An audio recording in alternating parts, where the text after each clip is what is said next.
시시각각 달라지는 주식시장을 분석합니다. 오늘 두 분의 전문가와 함께할 겁니다. 하나투자증권 리서치센터의 한승우 연구위원 나와 계시고요. 또 대신증권 영업부 양유선 대리 함께하겠습니다. 두 분 어서 오세요. 안녕하십니까? 네, 안녕하세요. 양유선 대리님 처음 봬요. 네. 일단 이제 구체적으로 이제 매일매일 이 시간대에 일주일에 몇 번 정도는 이제 저희를 찾아오셔서 시장에 대한 분석을 나눠주실 텐데 일단 큰 그림에서 어떤 시각 갖고 계신지 궁금합니다. 좀 긍정적으로 보세요? 아니면 그래도 좀 보수적으로 보시는 편인가요? 일단은 한마디로 말씀드리면 긍정적으로 좀 보고 있는데요. 좋아질 것이다. 네. 금주에 이제 그 모멘텀도 굉장히 부족했었던 금주였었고 또 수급 주체도 없었는데도 불구하고 1900선을 바닥으로 확인하고 좀 회복했다는 점은 긍정적이고 또 모두의 평화가 아닐까 생각하고 있습니다. 네. 한승우 연구위원님, 오늘 사실 우리 위원님께서도 긍정적으로 보고 계시는 가운데 1인이시잖아요. 네, 그렇습니다. 오늘 시장은 좀 재미없었죠? 네, 좀 그랬습니다. 네. 근데 뭐 어쨌든 궁극적으로 제가 말씀드렸던 대로 21선하고 121선 안착에 일단 오늘 성공을 했고요. 네네. 기본적으로는 뭐 사실 일봉 차트상으로는 하루 시그널 갖고 이제 평가하기는 좀 힘들고요. 좀 한 다음 주 월요일이나 화요일 정도 흐름을 좀 봐야 되겠지만 이런 반등 국면에서 외국인들이 추가적으로 주식을 파는 이런 움직임이 안 나타난다고 하면 분명히 이번에 나타난 매수 시그널은 상당히 좀 강한 의미가 있지 않을까 이렇게 네. 기대하고 있습니다. 기대하고 네. 있습니다. 코스피 지수 움직임 좀 볼게요. 사실 오늘 하루 큰 변동성은 없이 진행이 됐습니다. 큰 호재도 없었고 큰 악재도 없었고 잔잔하게요. 1911포인트에서 그래도 오후장 들어서 힘을 좀 더 내주면서 상승폭 키워서 마감이 됐습니다. 1894에서 1911포인트 선 아래에서 움직이는 모습이었는데 오늘도 그 시간대별로 이슈는 잡혔습니다. 어떤 시간대일까요? 첫 번째 이슈 확인하러 가겠습니다.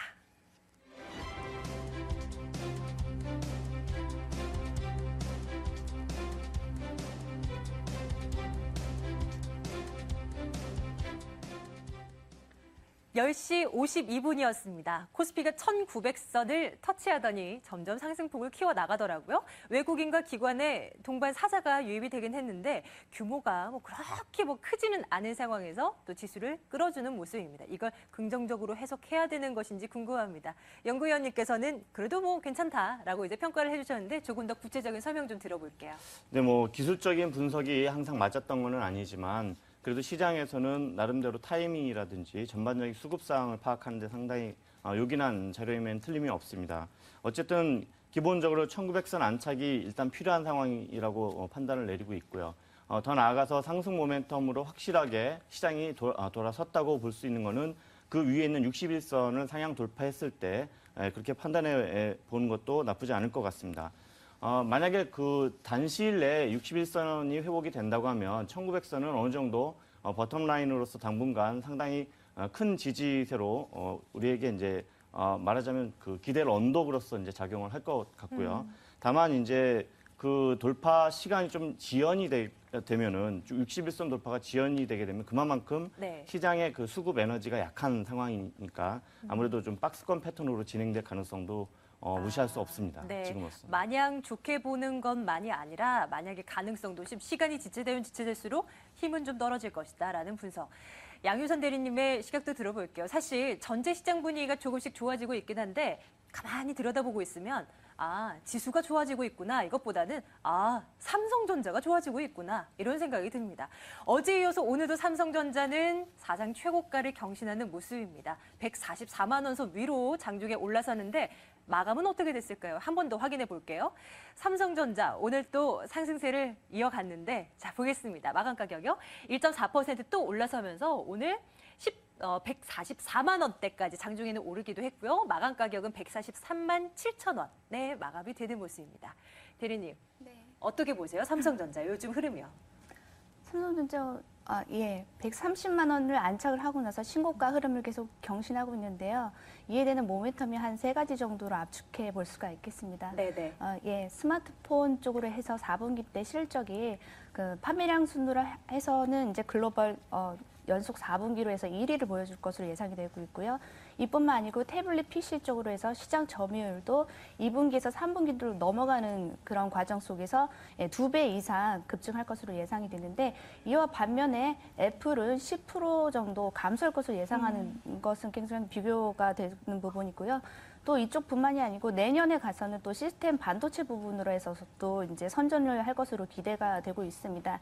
인텔이나 이제 퀄컴과도 이제 경쟁 구도를 갖고 있는 이 시장 안에서 3년 전까지만 해도 10위권 밖에 있었던 삼성전자의 순위가 내년 들어서는 한 3위까지 급속도로 성장할 것으로 좀 선전이 좀 기대되고 있는 상황이고요.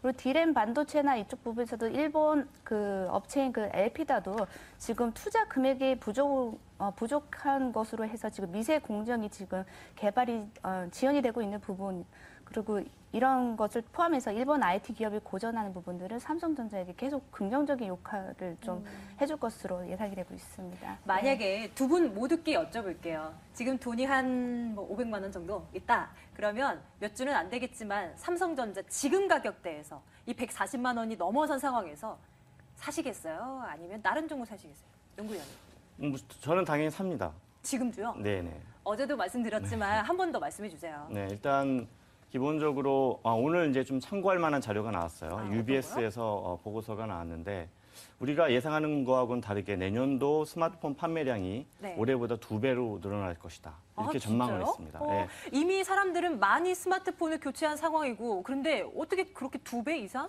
그러니까 당연히 이제 미국이라든지 유럽, 네. 우리나라 같이 이렇게 좀 어느 정도 중진국 이상 나라에는 보급률이 굉장히 높은 건 사실인데, 예, 중국이나 네네. 또 동남아시아 쪽은 아직은 보급률이 낮습니다. 한 20%밖에 안 되기 때문에 네. 물론 이제 하이엔드급은 아니라 하더라도 좀 더 이제 범용화되고 좀 더 스펙 자체는 좀 다운된 이런 형태의 모델이 네.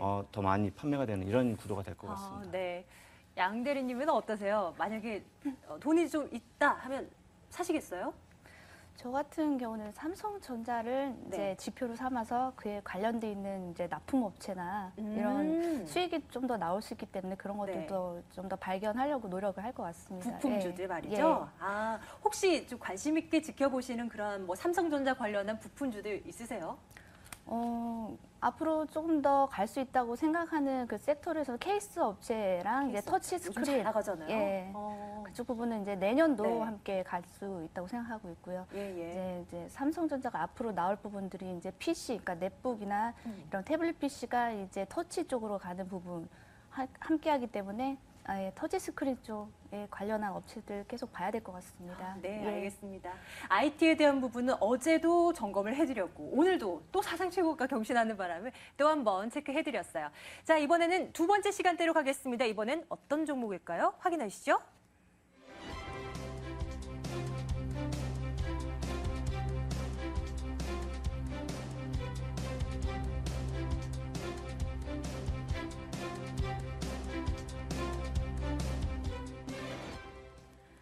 오전 11시 21분이었습니다. 현대차가 사실은 장 시작 때는 강보합 수준에서 시작을 했었는데요. 점점점 그 시간대를 기점으로 해서 상승폭을 키웠습니다. 마감 가격 확인해 봐야 될 것 같습니다. 현대차뿐만이 아니라 자동차 3인방 움직임이 괜찮더라고요. 특히 현대차는 3% 이상의 상승으로 마감이 됐습니다. 21만 6,500원 선 마감이 됐습니다. 그런데 이제 이 상승을 어떻게 해석하느냐가 중요할 것 같아요. 얼마 전까지 이제 말썽을 부렸던 미국의 그 딴지 연비 과장에 관련한 그런 이슈들이 이제 정말 진정이 된 건가? 아니면 실적 부분에 대한 우려감도 남아 있는 상황인데 위원님 어떻게 판단하세요? 물론 이제 방금 말씀하셨던 그런 연비 부분은 아무래도 이제 여론이라든지 이런 부분과 연계되어 있기 때문에 네. 저희가 이제 단정적으로 말씀드리기는 좀 어렵고요.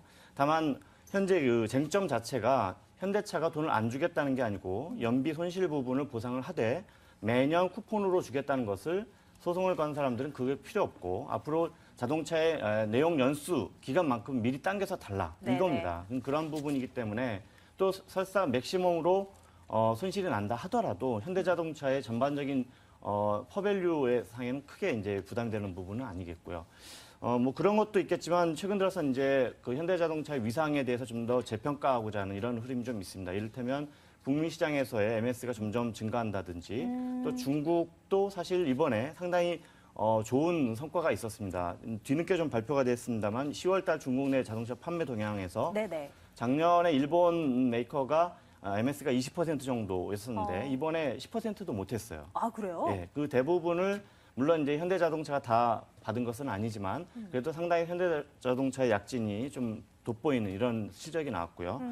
또 사실 현대자동차의 실적과 관련해서 외환 시장과 관련된 문제가 좀 있었죠. 환율과도 네, 근데 관계가 그런 있죠. 부분을 이번에 이제 재무부 장관도 얘기를 하셨지만 네. 직접적으로 이제 외환 시장의 과도한 움직임에 대해서 정부가 개입을 하겠다라는 네. 어떤 구두 개입이 있었고요. 더 이상 원화 강세 급등하는 그런 모습을 네. 뭐 용인하진 그렇죠. 않겠다 이렇게 얘기를 했죠. 그리고 사실 설사 원화 강세가 나타난다 하더라도 현대자동차가 대부분 지금 생산을 이제 해외에서 하고 있기 때문에 네네. 그다지 큰 영향은 없습니다. 어. 그런 부분도 있겠고요. 어쨌든 전반적으로 퍼밸류라든지 밸류에이션상으로 봤을 때 현대자동차는 현재 그 장부가 대비 현재 그 시가총액이 높지가 않습니다. 그런 측면에서 이를테면 10배도 안 되는 퍼배수가 네. 과거 이제 지난번에도 말씀드렸는지 모르겠지만 도요타 자동차가 현재 현대자동차가 팔고 있는 정도의 그 정도의 성과를 얻었을 때 한 20배 정도의 퍼밸류가 있었거든요. 그러면 네네. 지금하고 비교해봤을 때 상당히 큰 차이가 있는 것이죠. 그러네요. 현대차, 기아차, 현대모비스. 뭐 현대모비스도 포함시켜서요. 현대차 3인방 봤을 때 그중에서는 뭐가 제일 매력적으로 보이세요? 저 개인적으로는 사실은 뭐 물론 현대자동차도 좋아하지만 네. 현대위아를 오히려 현대위아. 좋게 보고 있어요. 요즘에 네. 현대위아 좋게 보시는 분들 참 많더라고요. 네. 그 이유는 뭡니까? 그러니까 현대위아는 단순하게 말씀드리면 현대자동차의 공장에서 이제 생산을 위한 장비, 네네. 설비 이런 것을 이제 공급하는 회사지만 사실은 현대자동차의 중국 비즈니스와 관련해서는 좀 더 역할이 달라집니다. 그래서 현대자동차가 중국에서 자동차 생산량이 늘어나면 늘어날수록 현대위아의 실적이 상당히 좋아질 수밖에 없는 구도거든요. 네네. 그렇기 때문에 향후 물론 이제 일본 메이커가 다시 중국 시장에서 판매를 늘릴 수도 있겠지만 지금으로서는 현대자동차의 약진이 상당히 가능성이 높다는 측면에서 위아에 대한 평가가 상당히 긍정적으로 네. 나타날 수밖에 없는 것이죠. 또 이제 완성차 업체들이 잘 나가다 보니까 이렇게 부품주들의 움직임도 좋은데 타이어 관련주들 또 체크를 해봐야 될 것 같아요. 넥센 타이어나 한국 타이어 모두 흐름이 괜찮았습니다. 이 타이어 관련해서는 양유선 대리님께 좀 분석을 부탁드릴게요. 어떻게 보시는지 좀 긍정적으로 일단은 판단하고 계시는 거예요? 네, 일단은 지금 긍정적으로 좀 판단해도 될 시기라고 생각을 하고 있습니다. 네네. 예, 작년에 이제 하반기 때부터 글로벌 타이어 수요들이 좀 침체기에 좀 들어가서 그랬어요. 1년 동안 좀 네. 실적이 좀 많이 안 좋았었는데 최근에 그 10월 달에 그 미국 타이어 수요가 전년 대비해서 6% 정도 늘어나고 있는 시그널이 좀 감지되기 시작하고 있고요. 그리고 미국 시장에서 지난 3년 동안 신차 수요 회복에 대해서 좀 노력을 기울여 왔기 때문에 지금 부분에서는 좀 완만한 수요 회복이 좀 예상이 되고 있고요. 그리고 금년 2분기 때부터 한국에 있는 그 타이어 업체들이 타 경쟁사 업체와는 달리 유일하게 매출액이 좀 증가하는 모습을 보이기 시작하고 있습니다. 예전에 타이어 업체들은 보면은 그 제품 가격 인상이라고 한 부분에 있어서 모멘텀을 좀 가지고 왔었는데 지금은 원자재 가격 하락 부분과 그 안에서 이제 점유율 확대 측면으로 해서 이제 접근을 해야 될 필요가 있어 보이고요. 네. 예, 또 지금까지 중국산 타이어 그 반덤핑 해제로 인해서 불확실성이 있었는데 그 부분이 이제 지난 6개월 동안 해서 주가 조정은 충분히 반영되었다고 생각하고 있습니다. 그럼 어떤 관점으로 대응을 하는 것이 좋겠습니까? 단기적으로 쭉 올라가는 건가요? 단기적으로도 물론 수급은 괜찮을 것 같고요. 네네. 일단은 내년까지 보면서 좀긴 천천히 관점으로? 긴 관점으로 보유하셔도 좋으실 거라고 생각되고 있습니다. 네, 오늘 시장에서 자동차주 움직임 오랜만에 좋았습니다. 타이어주까지 함께 전략을 챙겨봤고요. 이번에 다음 시간대로 가야죠. 안 좋았던 종목 하나 확인하겠습니다.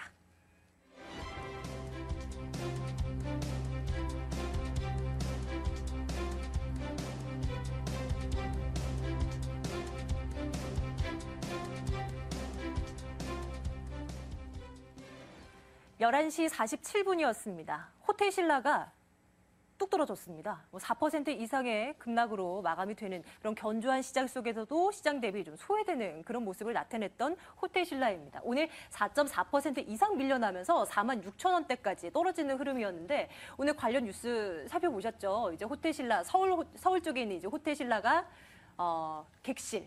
내부 공사 들어간다. 너무 노후돼서 뭐 화장실도 너무 낡아서 이거 좀 보수하겠다. 그래서 6개월 동안 영업을 하지 않겠다고 했죠. 손님을 받지 않겠다고 했는데 이 뉴스가 전해지면서 이제 매출이 안 날 것이다. 6개월 동안은 이러면서 주가 떨어졌는데 이렇게 생각해 볼 수 있지 않아요, 위원님?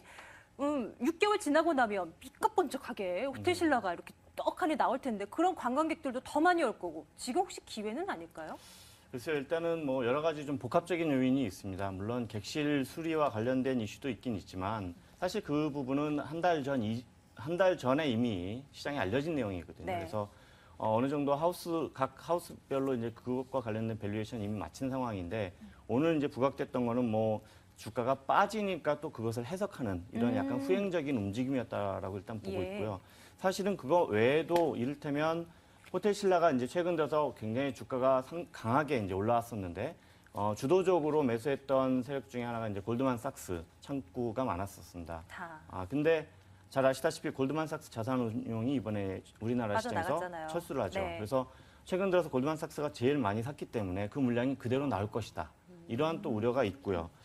또 하나는 일단 뭐 말씀하셨던 그런 이제 수리 외에도 또 이제 면세점과 관련돼서 추가적으로 그 전에 이제 물론 이제 해소된 이슈긴 하지만 계속적으로 뭐 면세점이 늘어나는 게 아니냐, 뭐 제주도라든지 이런 쪽에 그래서 호텔 신라의 어떤 면세점 매출에 영향을 받을 수 있다, 뭐 이런 여러 가지 이슈들이 있는데 네. 본질적으로는 호텔 신라의 어떤 향후 실적에 그렇게 크게 위해 요인은 아닌 것 같습니다. 그래서 어쨌든 단기간에 많이 올라왔고 또 밸류에이션상으로도 지금 현재 북밸류가 2.84인데 시장 밸류가 2.96이면 사실은 상당히 좀 주가가 어느 정도 오른 건 사실이거든요. 네네. 그렇기 때문에 어느 정도 차익 매물에 대한 어떤 그런 흐름도 있을 것이고요. 그래서 당장에는 뭐 그 호텔 신라의 하락세를 보고 주식을 매수를 해야 되겠다 이런 것보다는 좀 더 상황을 좀 더 판단해 보시고 네네. 그리고 접근하시는 게 아마 합리적인 전략이 아닐까 이렇게.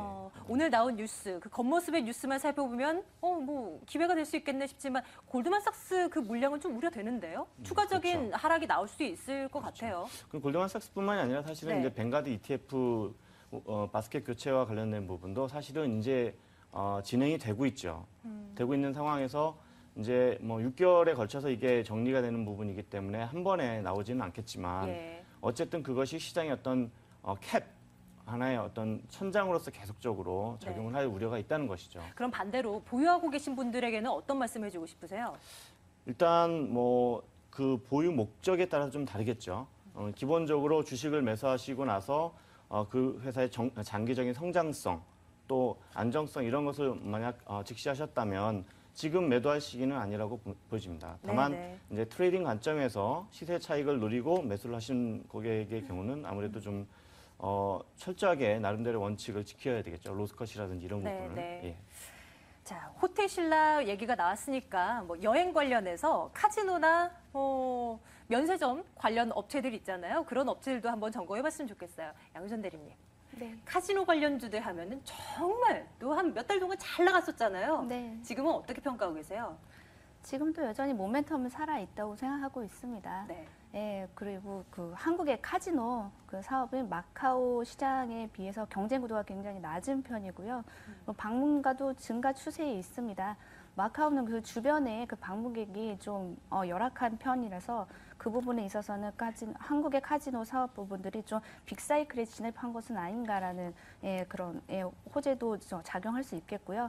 관련 업체로 해서는 그 강원랜드가 네. 그 정부 규제로 인해서 이제 실적에 대한 감익 우려가 있기 때문에 개인적으로는 파라다이스를 탑픽 종목으로 보고 있습니다. 네네. 파라다이스가 이제 단기적으로 4분기 때 실적도 268억으로 해서 작년 대비해서 132% 증가할 것으로 예상이 되고 있고요. 중기적으로도 연말에 워커힐 증설 확정되는 부분이랑 그리고 또 장기적으로도 주식수를 증가하지 않으면서 현금 자사주로 그 계열사를 통합하는 이런 방식은 EPS를 계단식으로 상승하는 긍정적인 역할을 하기 때문에 보유하시는 주주들에게도 굉장히 좋은 역할을 할 것으로 기대되고 있습니다. 네, 카지노 관련해서는 강원랜드보다도 파라다이스다라고 얘기를 해주시네요. 다음 주를 위한 전략도 세워야 될 것 같습니다. 이제 11월 마지막 주입니다. 다음 주가 되면요. 오늘이 아니라 오늘뿐만이 아니라 이번 주 내내 이어졌던 그런 상승세가 다음 주에도 이어질 수 있을 것인가? 더 나아가서 연말 랠리로 이어질 수 있을 것인가 궁금합니다. 위원님 전략 네. 좀 세워주세요. 네, 일단 뭐 앞서 말씀드렸듯이 1900선에서의 안착이 가장 급선무죠. 네. 기술적으로, 수급적으로 왜냐하면 지금 말씀드렸듯이 현재 시장의 가장 큰 이슈는 수급이기 때문에 외국인들의 동향과 연계된 측면에서 봤을 때 1900선 안착이 중요하다고 말씀드린 것이고, 그다음에 물론 외국인들이 선물 옵션 시장에서 매수를 또 더 추가적으로 진행한다 그러면 뭐 금상첨화가 될 것입니다. 그러나 그것은 뭐 예단하기 힘든 변수가 되니까 우리가 일단은 시장에 좀 다소 따라가는 전략이라 하더라도 좀 안전한 전략을 좀 취할 필요가 있겠습니다. 그리고 다음 주는 잘 아시다시피 다음 주 월요일까지 대선 후보 등록이 있고, 그다음 화요일부터 이제 본격적으로 대선 이제 랠리가 시작을 하는데, 네, 또 정치 관련주들 또 그렇습니다. 들썩이겠네요. 정치 관련한 이슈들 이런 부분에 대해서도 다소 좀 조심하셔야 됩니다. 이게 사실은 초과이익이 날 수 있는 가능성도 있지만 네. 반대로는 상당히 크게 손실 볼 수도 있습니다. 그렇습니다. 그런 측면에서 네. 다소 유의하실 필요가 있겠고요. 잘 아시다시피 이제 월요일 날 사이버 먼데이가 있고 그런 거 관련해서 이제 미국의 연말 쇼핑 시즌 한 어떤 뉴스 라인 이런 거에 대해서 좀 주목을 하시면서 아직은 좀 더 보수적으로 대응을 하시고, 예. 아까 말씀드렸듯이 60일 이평선을 상향 돌파하는 것이 단시일 내에 일어난다면 네네. 그만큼 시장에서의 매수 에너지가 큰 거니까 다소 좀 추격을 한다 하더라도 그동안 낙폭이 과대했던 아까 현대자동차라든지 기아자동차 같이 네네. 그런 경기 민감주에 대해서 좀 매수를 하시든지 뭐 이런 전략이 좀 낫지 않을까 싶습니다. 60일 이평선 단기적으로 회복 여부, 단기적으로라는 그 그게 생각 좀 자체는 한 애매하죠. 네. 어느 정도를 보시는 거예요? 일단 뭐 기본적으로는 2주 정도 안에? 예, 이렇게 네. 보고 있습니다. 왜냐하면 사실은 차트 이론상으로 봤을 때는 이제 뭐 여러 가지 뭐 다양한 이론이 있습니다만 그런 걸 뭐 세부적으로 아실 필요는 없고요. 전반적인 정황상 봤을 때 누가 보더라도 뭐 굉장히 늘어진다라고 이렇게 그런 패턴이 나온다면 사실은 뭐 좀 어려운 거죠. 예, 현실적으로. 네. 참고하겠습니다. 양윤선 대리님의 전략도 들어보겠습니다. 다음 주 어떤 전략을 쓰면 우리 시청자분들께 도움이 될까요? 전략 좀 세워주세요. 네. 금주는 그 다우지수가 많이 하락한 데 비해서 그 우리나라 증시는 하락폭도 굉장히 제한하면서 수급적으로는 국가 지자체나 연기금 쪽에서 많이 받쳐주는 모습이어서 참 칭찬받아야 될 수급이 아니었나 생각을 하고 있고요.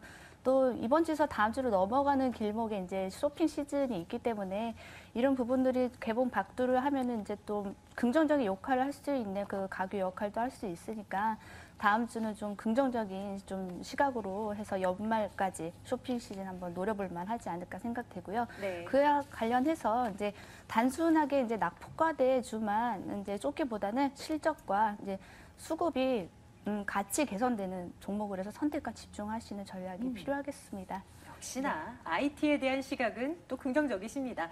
두 분의 전문가와 함께 시장에 대한 말씀 나눠봤습니다. 오늘 하나투자증권 리서치센터 한승호 연구원과 대신증권 영업부 양유선 대리와 함께했습니다. 두 분 말씀 잘 들었습니다. 감사합니다.